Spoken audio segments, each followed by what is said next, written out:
दोस्तों, अलग अलग राज्यों में जिस तरीके से विरोध प्रदर्शन बीजेपी के खिलाफ, सरकार के खिलाफ हो रहा है, उसको लेकर तरह तरह की थ्योरी जनरेट की जा रही है। बीजेपी के मीडिया सेल की तरफ से, बीजेपी नेताओं की तरफ से और गोदी मीडिया की तरफ से। मणिपुर, असम, अरुणाचल प्रदेश, लेह लद्दाख, हर जगह जनता सड़क पर है और अपना हक मांग रही है।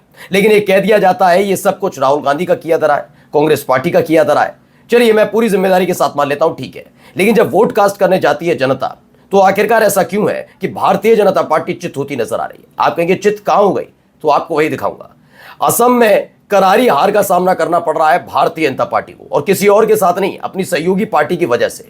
दरअसल उनकी अपनी सहयोगी पार्टी ने बीजेपी के खिलाफ ऐसा झंडा बुलंद किया कि पसीना पसीना हो गए असम के मुख्यमंत्री हेमंत बिस्व शर्मा, जो बात बात पर कहते थे कि भाई अगर टमाटर के दाम बढ़ रहे हैं तो मियां भाइयों की वजह से बढ़ रहे हैं। देखो देखो, मैंने इतने मदरसे बंद कर दिए।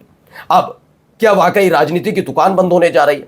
आज ये बहुत बड़ी खबर दिखा रहा हूं, क्योंकि असम में जहां एक तरफ सैकड़ों नहीं हजारों की तादाद में लोग सड़क पर उतरे और असम सरकार से, केंद्र सरकार से, मोदी से अपने हक की, अपने अधिकार की बात की कि आपने बड़ी बड़ी लफ्फाजी उस वक्त तो कर दी थी जब आपको वोट चाहिए था, लेकिन अब वक्त आ गया है कि हमारा अधिकार दिया जाए और तो और अपने वादे को पूरा किया जाए। इसके लिए मोदी सरकार के खिलाफ, असम सरकार के खिलाफ सड़क पर उतरे, और कोई मियाँ भाई नहीं है इसमें आदिवासी समुदाय, जनजाति से ताल्लुक रखने वाले लोग हैं। और उसी असम में एक चुनाव होता है जहां बीजेपी चित होती नजर आती है। नमस्कार, मैं हूं प्रज्वल गौतम, और आज आपको दिखाने जा रहा हूं जिस भीड़ को कांग्रेस, राहुल गांधी की वजह से सड़क पर उतरी हुई भीड़ या फिर प्रायोजित भीड़ का तमगा दिया जा रहा था, उसी भीड़ ने असली एहसास करा दिया कि वो कांग्रेस या राहुल गांधी के कहने पर सड़क पर नहीं उतरे, बल्कि उस वादे के मुताबिक सड़क पर उतरे हैं जो तकरीबन 10 से 11 साल पहले नरेंद्र मोदी साहब करके तो चले गए, लेकिन निभाने का वक्त आया तो कभी याद नहीं आई। आज असम की उसी तस्वीर को आपको दिखाऊंगा। सबसे पहले एक खबर देख लीजिए। खबर है कि असम के बोडोलैंड में भाजपा को झटका लगा, क्षेत्रीय दल से रह गई पीछे, अकेले लड़ी थी चुनाव। तो खबर क्या है? खबर मैं इसके आगे की बाद में बताऊंगा कि कहां पर किस चुनाव में इन्हें हार का सामना करना पड़ा और हेमंत बिस्व शर्मा पसीना पसीना आए। लेकिन उससे पहले ये भीड़, बेतहाशा भीड़ देख लीजिए। ये देखिए कितने लोग हाथ में मशाल लेकर निकले। कोई मियां भाई नहीं है इसमें, मदरसे बंद होने की वजह से नहीं उतरे। ध्यान रखिए, आइलम मोहम्मद वाला प्रदर्शन भी नहीं है, ना कोई मियां भाई मदरसे की वजह से उतरा, ना कोई अनवर खालिद कोई मैदान में उतरा। ये कौन लोग हैं भी आपको बताऊंगा, जिनके नाम की माला जपते रहे, कांग्रेस पर आरोप लगाते रहे, हमने तो ये कर दिया, हम ये कर देंगे, तमाम चीजें, लेकिन आज वही सड़क पर उतरे। ये विरोध नरेंद्र मोदी साहब का है, बीजेपी का है, हेमंत बिस्व शर्मा की सरकार के खिलाफ है। आपके नाम बदलने से कुछ नहीं होगा कि फलाना जगह का नाम उर्दू नाम पड़ता तो हमने बदल दिया, वाह वाह, पीठ थपथपाओ, वो वाला खेल नहीं है।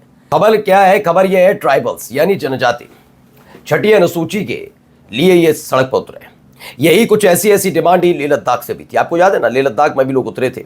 एक तो पूर्ण राज्य का दर्जा, ऊपर से उन्होंने ये साफ तौर पर कहा कि भाई जो छठी अनुसूची में दर्ज होना चाहिए उसको लेकर मांग थी, ऐसी इनकी मांग है।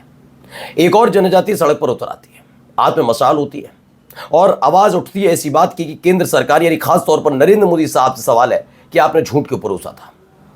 अपने वादों से बिफरने वाली सरकार से सवाल पूछा जाता है। हाँ, आप हंसी ठिठोली करके लोगों की चीजों का माखौल उड़ा दीजिए, चुनाव जीतने के बाद कहिए कि देखो हमारे पास तो चाणक्य, कोई चाणक्य नहीं है। झूठ की बुनियाद पर की गई सत्ता की वो इमारत है जो अब ढहने की कगार पर खड़ी है। आपने झूठ बोलकर सत्ता पाया। अब ये मैं नहीं कह रहा हूं, वहां की जनता कह रही है। आप इसको भी सुनिए, ये भी देखिए वीडियो, कितनी बेतहाशा भीड़ है। भीड़ देखते चलिए।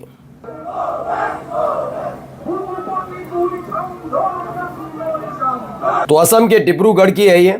असम में ये लिखा है, ये असम के डिब्रूगढ़ का दृश्य है। किसी जंगल में लगी आग नहीं, वहां की जनजातियां हैं जो लद्दाख की तरह खुद को संविधान की 6वीं अनुसूची में शामिल करने की मांग कर रही हैं। 6वीं अनुसूची में शामिल करने की मांग ना राहुल गांधी की तरफ की बात थी, ना कांग्रेस की। दरअसल ये वो वादा था जो एक वक्त में बड़ी बड़ी डींगों की तरह जो हाके गए कि 15 लाख दे देंगे, ये कर देंगे, उस तरीके से इनसे कर दिया गया था।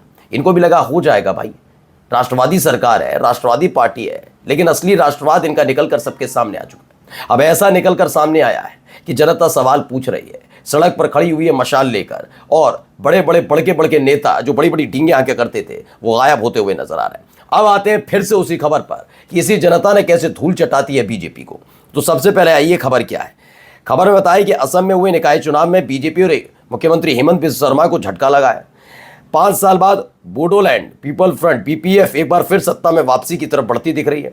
जो फौरन नतीजे हैं, प्रारंभिक नतीजे, उसमें बीपीएफ ने 40 में से 19 सीटों पर बढ़त बनाई है, जबकि बहुमत के लिए 21 सीटों की जरूरत है, यानी मात्र 2 सीटें कम रह गई। अभी आपको यह भी दिखाऊंगा जिस बीपीएफ को ताकत दिखा रहे थे अपनी, जबकि इनकी सहयोगी रही पार्टी। आप सोचिए, असम सरकार में बीपीएफ का एक तबका है, बीपीएफ उसमें शामिल है, लेकिन उसी बीपीएफ को स्थानीय पार्टी को अपना दम दिखा रही थी बीजेपी। हेमंत बिस्वा शर्मा अकेले लड़ेंगे, दिखा देंगे हमने तो किया ही यही काम है ना, मदरसे बंद किए हैं हमने, हिंदुओं को एकजुट कर लिया, आप देखो अब हम जीत के दिखाते हैं। हुआ क्या, जो निकाय चुनाव वहां पर हुआ उसमें 40 सीटों पर चुनाव होता है, जिसमें से 19 सीटों पर बीपीएफ आगे है, Bodoland peoples front.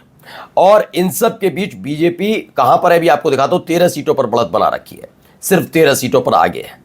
UP PL 8 सीटों पर, यानी कुल मिलाकर भारतीय जनता पार्टी का सपना पूरा होने नहीं जा रहा। अब जब सपना पूरा नहीं हो रहा तो आप जानते ही क्या करते हैं, पहले ये आंखें दिखाते हैं, इनको पूरा विश्वास होता है हम चुनाव जीत जाएंगे, लेकिन जब ये धूल चाट जाते हैं तो क्या करते हैं, नहीं वो तो मजाक था, दीदी डर गई वाली हरकत करते हैं, और उसके बाद बीपीएफ के साथ सरकार बनाने के लिए अब लायक नजर आ रहे हैं। मैं नहीं कह रहा हूं, पढ़ लीजिए खबर क्या है। भाजपा नेता ने संकेत दिए कि पार्टी बीपीएफ को समर्थन देकर, एहसान कर रहे हो, बीपीएफ को समर्थन देकर परिषद में सरकार बनाने का रास्ता साफ कर सकती है, यानी लौट फिर कर वहीं। तो अगर यही था तो मिलकर चुनाव क्यों नहीं लड़ा। दरअसल इनके साथ मिलकर कोई चुनाव लड़ना नहीं चाहता, और मिलकर चुनाव लड़ना तो दूर, अगर परिणाम भी आ जाए तो मिलकर सरकार बनाने के लिए तैयार नहीं है। इनके साथ जिस पार्टी ने चुनाव लड़ा और मिलकर सरकार बनाई, उनका हश्र हर कोई देख चुका है। आप किसी का देख लीजिए, जम्मू कश्मीर से उठाकर देखिए क्या किया था इन्होंने पीडीपी के साथ। सिर्फ जम्मू कश्मीर में सत्ता में आने की जो अटल अडवाणी नहीं कर पाए, वो करने की इनकी आदत थी। जैसे अलगाववादी कहते रहे, बहुत सारे आरोप लगाते रहे पीडीपी पर, उसी के शरणागत थी पूरी की पूरी मोदी शाह की पार्टी। किसी राज्य में चले जाइए, हर राज्य में ये अपने सहयोगियों के साथ यही करते रहे। पहले उसके दम पर राज्य में जगह बनाएंगे, फिर जगह बनाकर अपने आप को खड़ा करेंगे, और फिर उसे आंखा दिखा के डराएंगे, फिर चुनाव लड़ेंगे, और जब हार जाएंगे तो कहेंगे नहीं हम तो मजाक कर रहे थे, आओ मिलकर साथ में सरकार बनाते हैं। यही हाल वहां पर हो रहा है। जिस जनता पर को आरोप लेकर चल रहे थे कि भैया जेंजी है, ये तो नेपाल वाला हिसाब किताब है, कांग्रेस पार्टी राहुल गांधी ने बरगलाया, अब देख लीजिए वही जनता आपको आपकी असली जगह दिखा रही है। नमस्कार।